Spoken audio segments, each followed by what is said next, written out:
To all bar candidates and bar examinees, no? At magiging lawyers by January. Good luck to all of you. You have done your part. Let God do the rest. Keep on praying because when you become lawyers, you'll become more prayerful.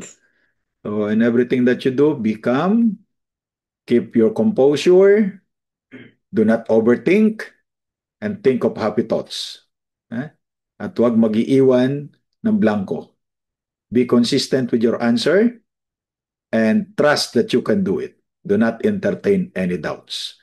After the exam, forget all about the subject. Focus on the next subject. Do not be sidetracked. So good luck to all of you. Pinaghirapan nyo yan. Stay healthy and continue and finish the bar exam. So congratulations in advance. See you during the oath taking.